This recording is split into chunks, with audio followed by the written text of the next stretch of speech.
صباح الخير من جديد أعزائي المستمعين. اليوم الاثنين 3 حزيران جوان 2024. بمقابلة اليوم بيسعدني أن أستضيف ممثلة كيبيكية كندية ماكسيم روا. كتار من يلي حضروا أفلام أو مسلسلات عديدة أكيد بيقدروا يتعرفوا عليها من أبرز الأفلام يلي أو المسلسلات تحديدا يلي حضرناها هي باد بلاد وغيرها. Aujourd'hui, mes chers auditeurs et auditrices, nous avons le plaisir d'accueillir une invitée très spéciale, l'actrice québécoise acclamée Maxime Roy. Belle, même très belle de l'intérieur comme de l'extérieur, Maxime est une véritable force du cinéma et de la télévision, non seulement au Québec et au Canada, mais aussi sur la scène internationale. Reconnue pour ses performances remarquables dans des séries à succès telles que Bad Blood, October Faction, Shadowhunters et O, elle a su captiver les audiences du monde entier grâce à son talent et sa versatilité. Sa carrière impressionnante s'étend également au grand écran avec des rôles marquants comme des films tels que The Fall of the American Empire, Adam's Wall et Allure. Avec plus de 2 décennies d'expérience dans l'industrie, Maxime Roy est une source d'inspiration pour les aspirants acteurs et actrice. Nous sommes également ravis de l'avoir honorée cette année au Festival du film libanais au Canada. Lors de la cérémonie d'ouverture du festival samedi passé, elle a partagé des paroles profondes, affirmant que nous sommes tous les mêmes. Nos films, quelle que soit leur nationalité ou leur langue, portent sur les mêmes sujets et les mêmes préoccupations, l'amour, la mort, la femme, l'homme. Et dans les festivals qui célèbrent le 7e art, nous avons la chance de replonger dans une autre culture. Ces mots résonnent profondément, soulignant l'universalité et le pouvoir du cinéma de rassembler les gens et de célébrer la diversité des cultures. Nous sommes ravis ce matin de discuter avec cette grande dame du cinéma canadien, cette actrice exceptionnelle qui continue de captiver les audiences par son talent. Et je vous invite, mesdames et messieurs, d'accueillir avec moi chaleureusement Maxime Roy. Bonjour. Bonjour, mon Dieu, quelle présentation incroyable. C'est extrêmement touchant ce matin. Merci beaucoup. La chance est la nôtre. Maxime, commençons par votre présence distinguée au Festival de films libanais. Qu'est-ce que cela signifie pour vous d'être invité, une invitée spéciale, une invitée d'honneur à ce festival, et comment percevez-vous l'importance de la diversité culturelle dans le cinéma? Oh, mais mon Dieu, je disais justement à mon ami Ziad Touma en partant, mon ami Ziad qui est un producteur québécois, libanais, d'origine libanaise, avec qui j'ai eu la chance de travailler, que je connais depuis le cégep. On fait du théâtre au cégep ensemble. J'ai commencé ma carrière avec Ziad.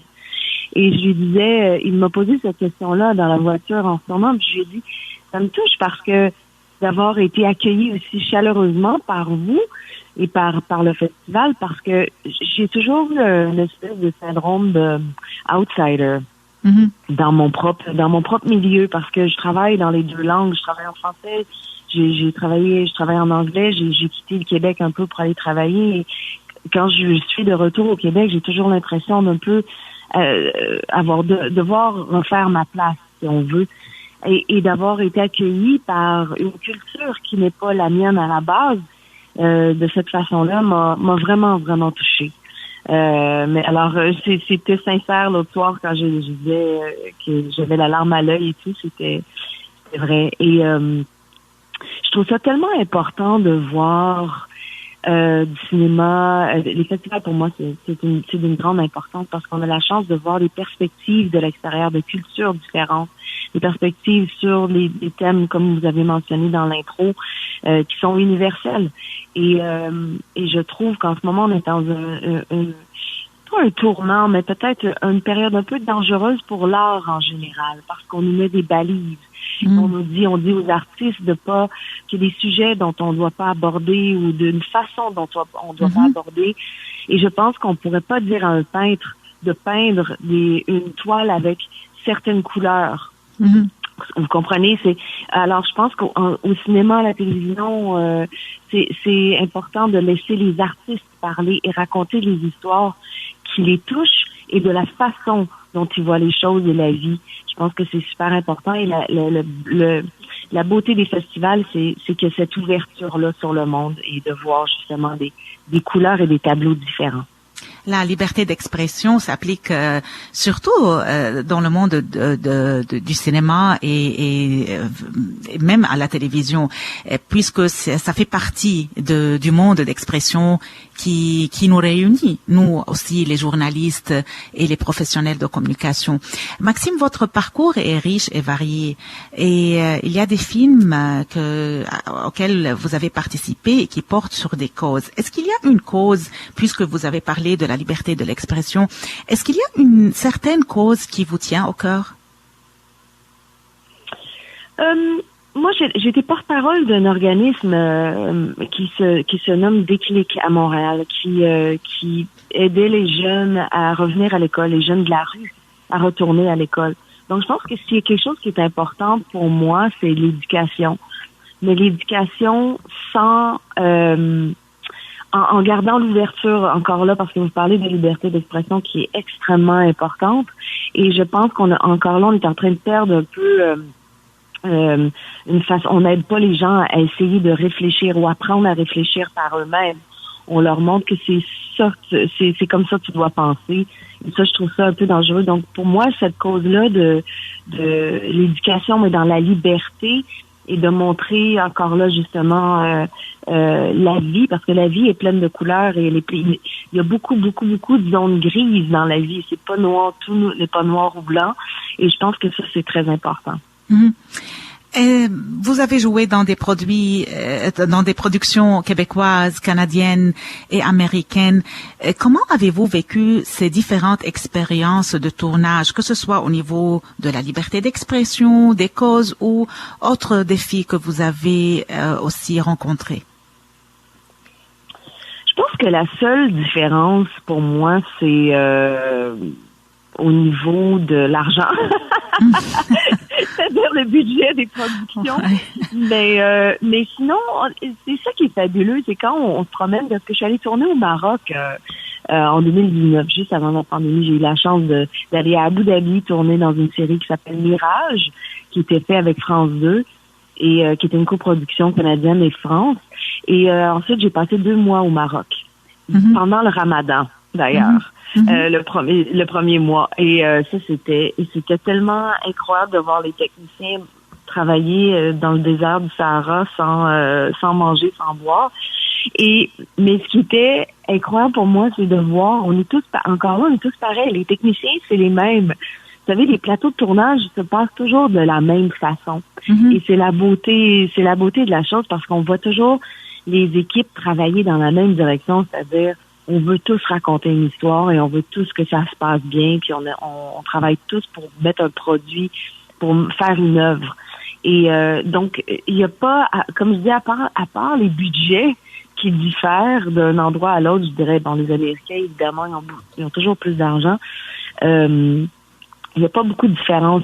Là, aussi, au niveau de la créativité, je dirais que je prêchais pour ma paroisse, comme on dit, mais au Québec, nous sommes très, très, très créatifs de par le fait que on a moins de budget et on doit se débrouiller souvent avec moins de moyens.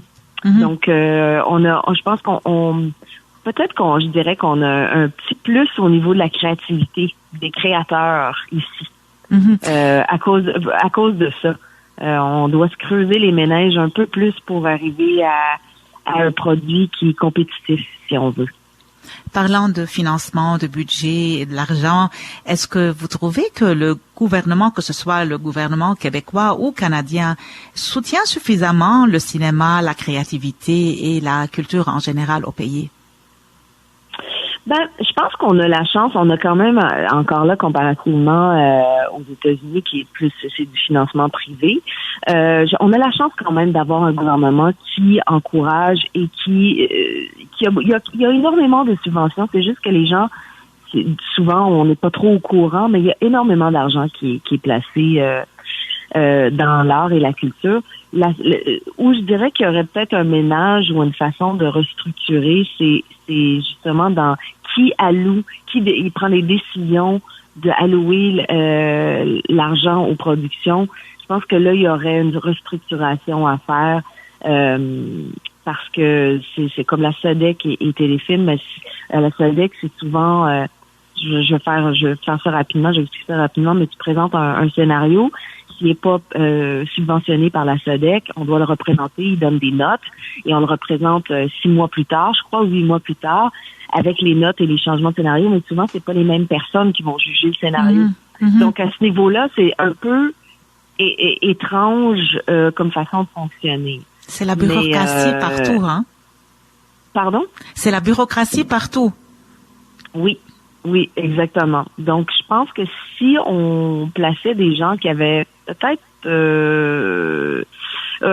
qui avaient un mandat, disons, de 5 ans à analyser des scénarios, puis eux décident qui va être subventionné et tout ça, je pense qu'il y aurait plus de cohérence dans où on place l'argent des contribuables.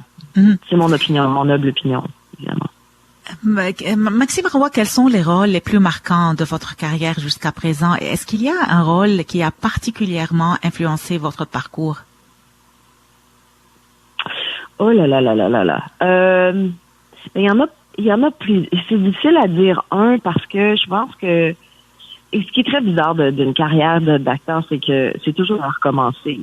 Puis là, on obtient un rôle, puis on dit peut-être que là ma carrière va changer et que je vais avoir 5 ans sans me poser de questions parce que là ce rôle-là va être plus important et va m'amener autre chose. Et souvent c'est pas le cas. Donc il y a des rôles qui m'ont marqué moi personnellement. La série Paris qui est en ondes et qu'on peut voir encore en ce moment sur UniTV, Tout TV. Pour moi a été important et pourtant ça n'a pas été ça n'a pas été vu par tout le monde, mais le tournage comme tel a été spécial pour moi parce que mon personnage vivait, je le vivais un peu moi aussi, c'était une espèce de transformation puis une redécouverte de moi-même à ce moment-là. Et donc il y a des personnages à des différentes périodes de ma vie qui m'ont aidé, qui m'ont touché. À ce moment-là, je vivais quelque chose dans ma vie privée, dans ma vie personnelle, qui ressemblait étrangement peut-être au personnage que je jouais. Mais dernièrement, je vous dirais que Paris pour moi a eu une importance à ce niveau-là. Personnellement, j'ai adoré votre performance dans Bad Blood. Peut-être que parce que cette série me touche comme journaliste et qui suit tous ces dossiers-là. Mais c'est là, c'est dans cette série que je vous ai connu. J'ai suivi votre performance dans cette série, que ce soit dans cette série ou dans les autres films et séries. Quel conseil donneriez-vous aux jeunes qui aspirent à une carrière d'acteur ou d'actrice? Je dis toujours être certain que vous voulez faire ce métier-là pour les bonnes raisons. C'est-à-dire aujourd'hui, je pense qu'on peut être très... moi, j'ai eu la chance de commencer à l'époque où il n'y avait pas de réseaux sociaux. Oui. Donc, il y a plusieurs années, et c'était une chance. Je revois aujourd'hui, je vois les jeunes naviguer une carrière, une popularité avec la pression des médias sociaux. Oui. Et je trouve ça extrêmement difficile et je les envie pas du tout. Et je pense qu'on peut se perdre un peu dans une espèce de star system plus qu'avant aujourd'hui, une espèce de popularité qui peut être très éphémère et superficielle. Et donc je dirais aux acteurs d'être absolument certains qu'ils veulent faire ce métier-là parce qu'ils ont envie de raconter des histoires et qu'ils sont prêts à vivre pauvrement. Oui. Mais parce que c'est pas garanti de faire, même de gagner sa vie. Donc moi j'ai la chance de gagner ma vie en faisant ce métier, mais c'est pas tout le monde. Et je connais des acteurs extrêmement talentueux. Mes 3 frères ont fait des écoles de théâtre avant moi. Moi je suis la plus jeune de ma famille. Mes 3 frères ont fait l'École nationale de théâtre du Canada et le conservatoire. Et j'ai vu énormément d'acteurs dans leur classe qui ont jamais eu de carrière et c'était des acteurs extraordinaires. Donc, je dirais, soyez absolument certains que vous voulez donner quelque chose à l'art, que vous avez envie de raconter des histoires et non pas parce que vous avez envie d'être une star. Mm-hmm. C'est le meilleur conseil que je peux donner. Très beau conseil. Maxime Roy, une actrice talentueuse, engagée et inspirante. Je vous remercie d'avoir partagé votre temps ce matin avec nous. Et aux auditeurs, j'espère que à travers cette entrevue, cette entrevue vous a permis de mieux connaître une grande dame du cinéma québécois, canadien et même américain. Merci Maxime Roy et bonne journée. Merci. Mais je veux juste vous dire que j'ai adoré le film Chaos. Oui. Ardabach, oui. Je suis pas certaine comment dire. C'était tellement bon, vraiment, les acteurs m'ont époustouflé. C'était extraordinaire. Alors bravo et bravo à votre festival. Vous êtes une bande de personnes extraordinaires et vraiment j'invite tout le monde à aller voir les films. Merci beaucoup, Maxime Roy. Merci. Au revoir. Au revoir.